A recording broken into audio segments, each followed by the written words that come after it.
And I think the fact that it's happening online has displaced most, but with notable exceptions, not all, real-world gatherings that have that kind of uncommercialized flavor to it. This is a photo I took at the Calgary Comic and Entertainment Expo last weekend. Motto, you can't call us Comic-Con, that would be trademark infringement. And was anybody else at the Calgary Comic-Con? No? Really? Wow, I thought in the great Venn diagram there'd be more than me. Thanks for making me feel a little like an outgroup. But they had the entire cast of Star Trek, The Next Generation, reunited. Yeah, right? Like, yeah, the old people, not the really old people from Star Trek. And what amazed me here is this is a huge room for the purpose of which is waiting in different lines. So you wait in a line for the purpose of getting a photo op, at which point you then wait in another line for the photo op, and then you wait in a line to get the photo, and then your work is done. It's like it's Saturday and the day is done. And it somehow didn't feel like these are my peeps, even though they may well have been. It had this kind of joyless Apple commercial 1984 feel to it, as it's like, I mean, literally, take your photo with the cast. You may not touch the cast. You may not look at the... It's like they might as well have been cardboard cutouts, at which point I could have sent a cardboard cutout, and the whole thing could have eliminated the middleman and saved carbon dioxide. So there's something about commercialization that is always at arm's length from what's going on here. This is actually from the Oatmeal, which is a wonderful strip. My guess is Oatmeal would score highly in this group. And yet this might be one of the, if not missteps, least kind of proud moments of the Oatmeal, where the author tried to actually start the basis of a meme, an advice creature. And here he started it with a couple examples, and then he went onward and said, here, you can make your own, and there'll be a contest, and whoever makes the he was like trying to get it rolling, and the response was, I think, in retrospect, predictably anemic. People don't like being prompted that way. There's something that feels like it's trying too hard. It's too inauthentic. You need, again, that unguarded moment in order to be able to make it work. And I think that might explain why some of the most popular basis for the memes we see are these sort of things that weren't staged for the purpose of making it happen. It was just a wonderful moment, right? She is not superimposed. She is actually standing in front of that house. And then once it gets going, the wolf pack starts devouring it, and you just like,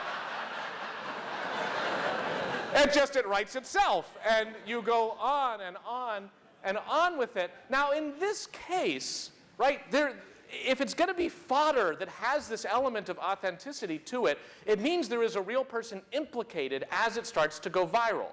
Now, in this case, Zoe, pictured here, didn't mind, and her dad didn't mind. And they actually, in a sort of meta way, here is Zoe holding herself for the meme, and like it's going to be like that documentary series like 17 Up and 34. I was like, we're going to get to see her grow up holding a picture of this and then holding a picture of, you know, it's all kind of turtles all the way down.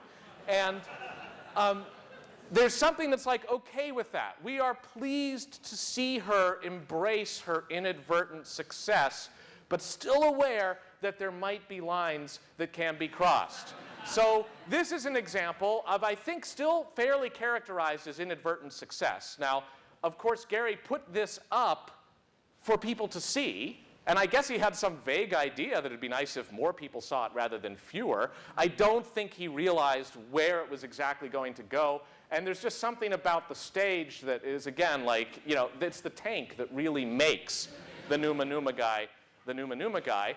But then there's a certain moment where it's like, you know, I know you kind of were chary of embracing it, and then you kind of did, and you went on Letterman, but then you didn't want to be on it. But then, okay, at the point you're doing this, and you have a store, and you have a DVD, then it's like, I don't know.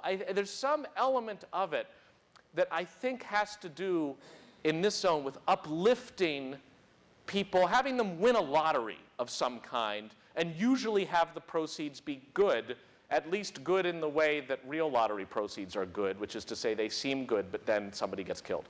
So this kind of fame does have this ambivalence associated with it. And of course, what better example than Star Wars Kid, who did not even have the level of the Numa Numa guy of putting this online to see what would happen with the 4 winds. This was, so far as he knew, an exercise that would be completely private. He didn't realize when he turned the camcorder back into school that the footage was on it, and that his so-called friends would put it onto YouTube. And as that happened, it then gets picked up, again, because he wasn't trying. He wasn't acting like the kid he was. He was the kid he was. And then you end up with things like, this doesn't count as commercialization because they're not really trying to sell you anything, but it just starts to harvest all of the remixes generated by the pack, some more inspired than others. I have to share my favorite one of these, which is the Matrix version. I don't know if people have seen the Matrix version.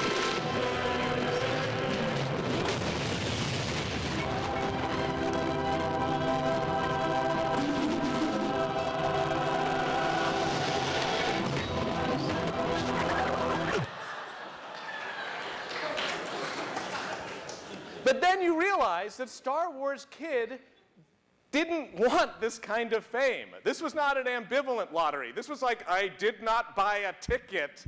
I do not accept the prize. It's like, if nominated, I will not run. If elected, I will not serve. I think that was William Tecumseh Sherman who said that. It is now. So anyway, you have Star Wars Kid, who doesn't want the fame, is terribly embarrassed by this, turns to the court system, suing the school, the parents, his so-called friends, all of this stuff.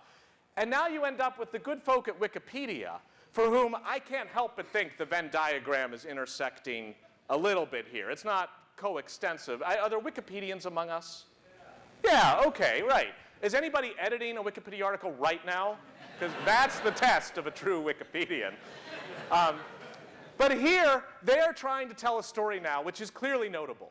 And in fact, his objection to the meme is part of what makes it notable. So there's no discussion about, is this worth an article? But there is a question about whether or not to name him. Is his name material? Because he didn't want, he didn't want it at all, but if it's going to happen, he didn't want his name associated with it. And you end up on the talk page with a wonderful kind of earnest, non-ironic back and forth on whether or not it is right for Wikipedia, the knowledge repository of records for humanity, to have his name in it. And good arguments on both sides. Ultimately, through Wikipedia's own utterly Byzantine decision process, they came to a decision that the name would not be included, despite the fact that the mainstream media had named him several times. And they made it so. And in fact, they then had a strict message that says any addition of a real name will be removed immediately. And it's funny because his real name is all over the talk page, but the talk page is like the back room. That's okay. In the front room, though, we are not going to allow it. And most of the people who had been arguing in favor of including the name once the decision was made then fell into line. I can't help as a law professor to be like, my God, they have a concept of procedural due process. Bless them. That they were like upholding the decision with which they disagreed, and some kind of inverse Voltaire kind of thing going on. And that was really cool. And I think there are ways in which we can build an infrastructure of meme propagation that does that. Now, this is one of the very first awkward family photo Tumblr style sites. This is, one of my favorites, Olin Mills backdrop number 4. Is that an animal carcass behind her? And you're like, I think it is, actually. What are they doing? Anyway, so it goes on, but now here's one where it just said image removed at request of owner. Not demand of owner, not legal action of owner, but the owner was just like, and the person running the site was like, okay, I'll take it down. It's like there's enough yucks north and south of here that we don't need to have this in, and why not? If you ask nicely, fine, I'll take it down. And I would love to see the technologists among us build an infrastructure native to the web rather than to any one corner of it, although it could start in a corner, that lets you, as the subject or creator of an object, a data object, a meme maybe, to be able to at least, privileged in some way, tag it, declare something about your relationship to it, and urge people, if you are of that mind, to do or not do something with respect to it. And then people have a choice. This is not about DRM. I understand, by the way, is it not DRM-free day today? Yes? Yes? Oh, that's very good. Yes, so I think what, like O'Reilly books are half off and double the DRM, but, you know, which is zero is still zero. Anyway, I would love to see something drawing from the concept of robots.txt, the little file that you can hang on a website that indicates to search engines and other robots, or really anybody looking at robots.txt, what subdirectories you would prefer they not crawl. This is not a legal claim. This is just like, hey, would you mind? And Google, Microsoft, Yahoo, all the search engines respect robots.txt. Oddly enough, this is not any internet standard. No internet standards organization created or endorsed this. This is not the World Wide Web Consortium. It's not the IETF. It's just like a mailing list. People are like, you know, there ought to be a way to say, do you mind? And this turns out to be a very powerful way in this context of saying, I'm going to put it out there. People can see it, but I would prefer it not be accessible through a search engine. And it's one of the ways, for instance, that court documents are going online, but they don't want it necessarily searchable so that by your name you can immediately see everything that always involved a court case while the documents still are technically public. I'd love to see ways to make that happen, and not just on the web, but offline too. You ought to be able to wear a t-shirt like, oh, sorry. You ought to be able to wear a t-shirt like this and even have the associated RFID tag so that a camera could be defaulted to understanding the tag and giving the photographer a chance to say, sure, I prefer to respect it. Again, not about DRM, not about censorship, but about understanding the ethical dimensions that can come from our happy generation of lulz, that there are ingredients on the input side, impact on the output side, that has a valence in the world and might be worth having people have a chance to respect it. Now, this is another photo I took at the Calgary Expo because they had another floor. There were two main rooms, one massive room with lines in it and another massive room with stuff in it to buy. And this was a whole wall of posters, and I snapped this photo. It's very blurry because as I held up my phone to take the photo, thinking it was just like a quite amazing concatenation of memes, the proprietor of the booth shouted out like, "No photos!" I was like, what? Like, wait a minute, I'm sorry, you like appropriated everything. And now it's like, I'm not supposed to take a photo of it? Like, really? Really? So like, here's to you, person in the booth at Comic-Con, it's up on the wall here. So you don't always have to respect it. And out of the, if she had bellowed out something like, hey, would you mind? I'm just trying to make a living here, and somehow this is stealing my wealth, CF the music industry. You know, I don't know. Maybe I'd feel differently about it. But it's at least understanding there are valence choices to make. I should say as a coda, by the way, Star Wars kid is doing fine. He's now in law school. So, sort of, yes. Where all crushed memesters go to die. Cast a new die and re-enter the world. But you also have this other example that is kind of a robots.txt in action, right? This is privilege denying dude. I don't know how well he's known. Is privilege denying dude here? I doubt it.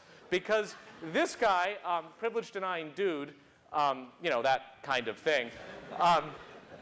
And privilege denying dude is a Corbis or other stock photography model. And we know how stock photography works. It's like if you actually want to get an image legally, you can go to stock photography, pay some fee, and then it's yours to use. And both the photography company and the model objected to him becoming privilege denying dude. Because then he's worried he's going to be in an auditorium someday and a guy will be like, you're privilege denying dude, aren't you? It's like, it doesn't mean I deny the privileges. But anyway, what you actually saw happen was another guy stepped forward and was like, you know what? I'm going to take one for the team. I will be privileged denying dude. And I think that's like good for him, right? And when you see privilege denying dude, you see him far more often than you see the involuntary one. And that might be some interesting exception to the bizarre laws of physics here, that when you voluntarily offer yourself up to create a meme for the greater good, it's okay rather than for your own satisfaction.